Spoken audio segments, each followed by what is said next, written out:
Fact Focus. Special teams could determine the Vegas-Carolina Stanley Cup Final. Add AP News as your preferred source to see more of our stories on Google. Add AP News on Google. Add AP News as your preferred source to see more of our stories on Google. Share RALEIGH NC app. The Stanley Cup Final between the Vegas Golden Knights and Carolina Hurricanes looks even in a lot of ways, with very little margin for error. Vegas has won 12 of 16 games in the playoffs, including the sweep of Colorado in the West Final, while Carolina has taken 12 of 13. They've allowed the third fewest and fewest goals against, respectively, while each scoring more than 3 goals a game. So, what will make the difference in a series between NHL powerhouses? Look no further than special teams. Stifling penalty kills. The Hurricanes' penalty kill is clicking along at a 92.5% success rate, allowing 4 goals and scoring once shorthanded.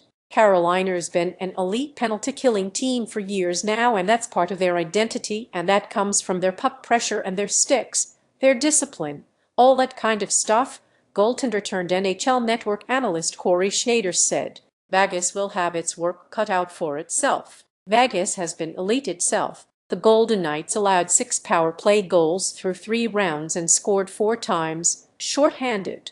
Brayden McNabb, who has been around since the team's inaugural season in 2017-18, has been a key cog of that, logging more than 45 total minutes of ice time on the kill. 3 other huge pieces are players general manager Kelly McCrimmon brought in midseason.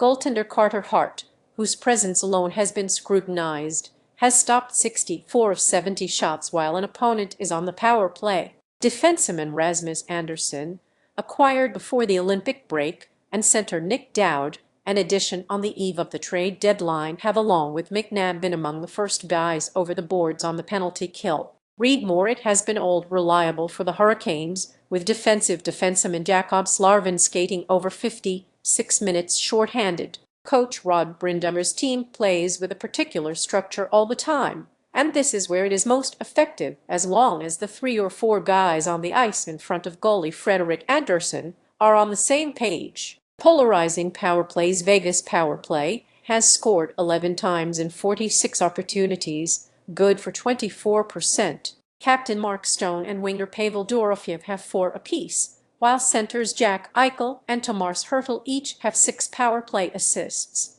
I find the Vegas power play to be more threatening, Schneider said. Can Carolina quiet Vegas power play and force them 5-on-5 in order to beat them? The better question is, can Carolina's power play keep up? It is 7 of 56 in the playoffs, a 12.5% rate that has gotten the job done against Ottawa, Philadelphia, and Montreal. Vegas, as Brind'Amour said, is a different animal. Carolina's got a good power play, don't get me wrong, but I think that could be a bit of a wash, and Carolina's going to have to try to generate more 5-on-5 offense than rely on their power play like Vegas should, Schneider said. What to expect given these teams' ability to put the puck in the net at even strength? There will be an emphasis on discipline. Stay out of the box and play 5-on-5, where the Golden Knights have scored 34 goals and the Hurricanes 30. Vegas has averaged a little under 4 minor penalties a game to Carolina's 5. That makes every power play even more valuable,